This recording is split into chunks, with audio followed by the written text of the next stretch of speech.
살아계신 하나님의 말씀은 고린도후서 5장 1절입니다. 만일 땅에 있는 우리의 장막집이 무너지면 하나님께서 지으신 집 곧 손으로 지은 것이 아니요 하늘에 있는 영원한 집이 우리에게 있는 줄 아느니라. 아멘. 본문은 하나님께서 사도 바울을 통해서 만물의 영장인 사람에게 밤이 새면 아침 오고 겨울 가면 봄 오듯 현세를 지나면 내세에 이른다는 진리를 가르치시는 말씀입니다.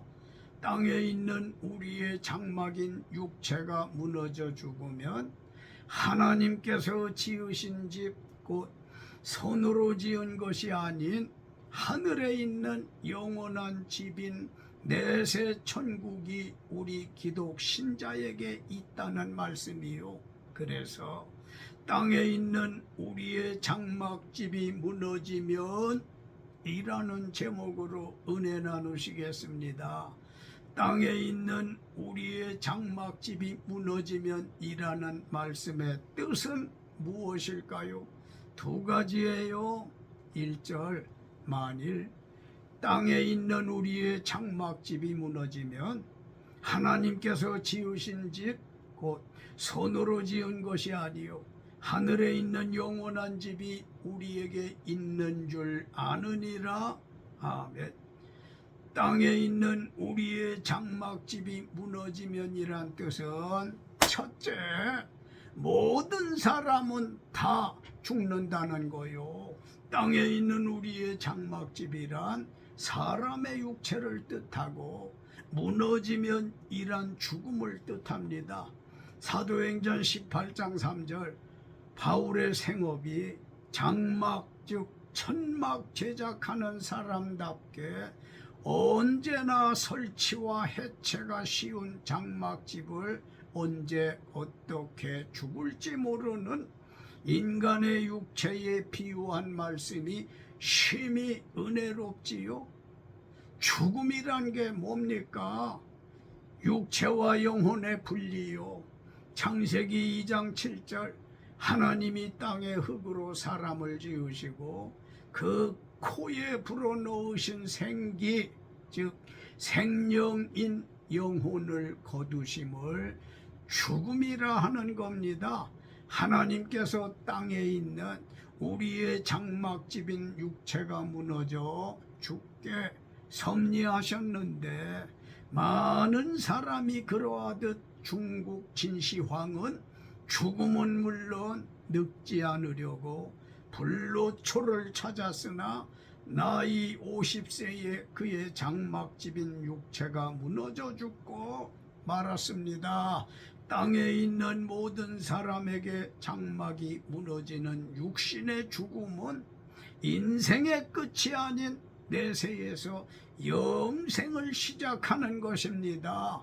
1절, 만일 땅에 있는 우리의 장막집이 무너지면 하나님께서 지으신 집 곧 손으로 지은 것이 아니요 하늘에 있는 영원한 집이 우리에게 있는 줄 아느니라. 아멘. 땅에 있는 우리의 장막집이 무너지면이란 뜻은 둘째, 기독 신자의 경우는 하늘에 있는 영원한 집으로 이주하게 된다는 겁니다. 예수 믿지 않고 죽은 이는 해당 없어요.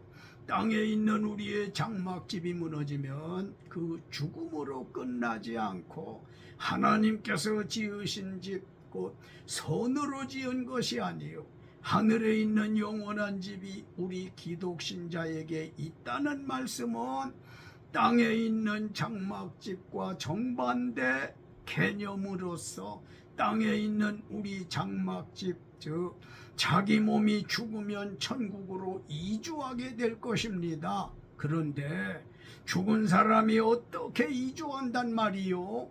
바울은 죽은 사람이 하늘나라로 이주한다는 건 있을 수 없으나 데살로니가전서 4장 14절로 17절 우리가 예수께서 돌아가셨다가 다시 살아나심을 믿을진대 전능하신 하나님께서 예수 안에서 자는 자, 즉 죽은 자들도 다시 죽지 않을 예수님 부활의 몸처럼 부활시켜 하늘에 있는 영원한 천국으로 이주시키시겠다는 말씀인데요. 믿어지십니까? 굳건히 믿으십시오. 결론이에요. 히브리서 9장 27절 사람에게 한 번 죽는 건 하나님의 정하심을 따라 땅에서 육체의 장막이 무너져 죽게 됨을 피할 사람이 없어요. 우리 사후에 전능하신 하나님이 손으로 지은 것이 아닌 하늘에 있는 영원한 천국으로 이주시키시고 요한계시록 22장 3절로 5절 다시 저주가 없으며 하나님과 그 어린 양의 보좌가 있는 곳에서 하나님을 섬기며 그의 얼굴을 볼 터이요 그의 이름도 그들의 이마에 있으리라. 다시 밤이 없겠고 등불과 햇빛이 쓸데없으니 이는 주 하나님이 그들에게 빛이심이라. 그들이 세세토록 왕노릇하리로다. 여러분 장차 될 일을 대비하여 근신하고 깨어서 믿음 생활 잘 해보시지 않겠습니까?